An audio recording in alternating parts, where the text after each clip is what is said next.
Hi there, greetings and good afternoon and good evening, everybody. Welcome here to the Prog Monster. My name is Murph and I host this show. So we're here to do an episode of What's New. It's Saturday night, time for What's New. So the album I've chosen today is called Midnight Blitz, and this is from a band called Tailgunner. Yes, Tailgunner. You're thinking, wow, I've heard that before. Yeah, you have. They got their name from the song on a Iron Maiden album called No Prayer for the Dying. Yes. So that's where their title of their band came from. So this was released on February the 6th, 2026. So not too long ago, maybe 10 days or so. It was recorded at the Hanson Studios. 44, a little over 44, but probably closer to 44 and a half minutes in length on the Napalm Records label and produced by none other than former guitar player for Judas Priest, K.K. Downing. Yes, he comes in here and does the production. So the band, Tailgunner, it features Zach Salvini,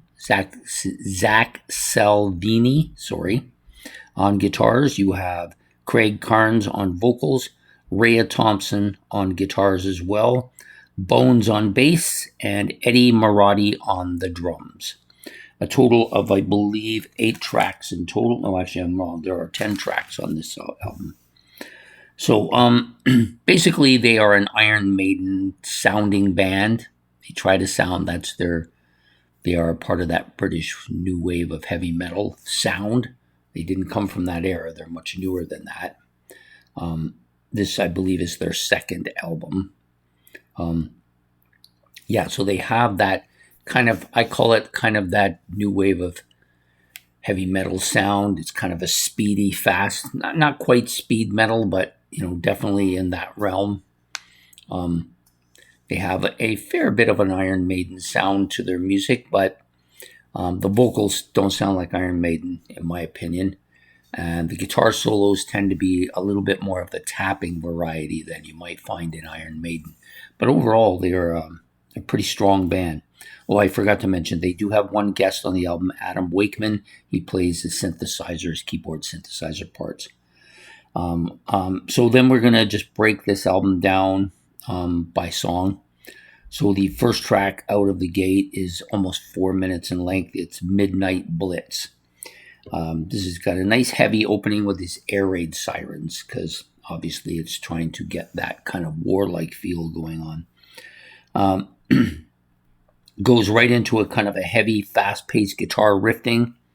The solo is very fast-paced, catchy, typical metal solo, I think. And it breaks up, so you get this first part of the solo, and then you get some more guitar riffing, and it breaks into a second solo, pretty much continuing the first solo. A decent enough opening to the album. Next up is Tears in Rain. This is a melodic guitar part to open. The bass is more prominent in this song, probably the most prominent it is on any of the other songs. The vocals mid-range, a bit of a distorted but a decent sound to their vocalist here. Another melodic heavy track, of course. Melodic metal guitar solo.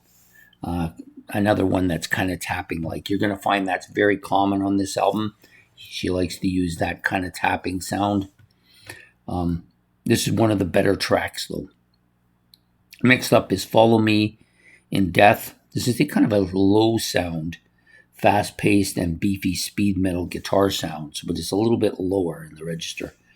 The vocals fast-paced. They're a little bit on the medium to high-end sound, but still kind of distorted. They're not clear. They're not clear sounding like you. He doesn't articulate quite as well as Bruce Dickinson does in Iron Maiden, so you don't get that kind of feel from it. I would call this vocally a speed metal track for sure. Next track up is called Read Until Dark. This is the slow synthesizer part that opens it up, and the vocals are in there as well, part of that slow opening. Then you get this kind of fast-paced guitar riff. The vocals are a little bit clearer on this song. at least on the front part of it. And then you got some heavy guitar riffing. Vocals are a little bit more distorted here towards the back end of this particular song. So the first 4 songs are all decent. They're pretty damn good, I think, actually. Then we get to the back half, or actually the last track would probably be on the first side if this was an album. Barren Lands and Seas of Red is the name of the track. Fast-paced guitar riff opens with some nice fills, drum fills, that is, some speed. The song speeds along with a heavy guitar solo. Then you get these vocals that end with a more or less a scream type sound to them. and the song marches along pretty good. So this song kind of would be the 5th song on the album. The back half of the album, not as strong, I don't think. You got a couple tracks that are good, but for the most part, a little bit more on the weaker side. War in Heaven. This features Adam Wakeman on keyboards and synthesizers. Nice opening, almost a kind of ballad-like feel to this track. Low-end guitars, slow melodic guitar part. Vocals are a little bit clearer, a little bit deeper, and a little bit more melodic on this track than any of the other tracks. It does build a little bit with some heavier guitar riffs and synths in support of his vocals, but overall a low, slow melodic solo and very kind of melodic ending to the album. So this is, to me, this is in that range that you get from metal bands that you might call it a bit of a ballad. Next up is Blood Sacrifice. This may be one of the other 2 top songs on the album. I like this song quite a bit. It has a fast-paced opening. The drums start with another fast pace as well, and much more forward than you normally get from the drums of this album. The vocals are heavy and raspy and fast-paced. And they do get to that upper part where they start to kind of almost screech at points. The solo is heavy, distorted, and it's got a bit of a heavy, whiny guitar sound that you get with these metal songs. Catchy vocal, guitar part. The solo is metal-like for sure. It's a pretty dominant part of the song as well. I did like this song. It's got a little bit more nuances to it, a little bit more memorable. The rest of them, a lot of the songs kind of have a similar type thing going on. Night Raids is the next track. It's one of the longer tracks, almost 5 minutes. Slow, melodic opening, then it speeds up right away. The vocals are raspy, gritty, but very forward. The vocal guitar parts, heavy, distorted. The solo is fast, melodic, and parts during it as well. So pretty solid song. Next up is Eyes of the Storm, not Steam. Eyes of the Storm. Slow melodic guitar opening, heavy rhythm section on this particular track.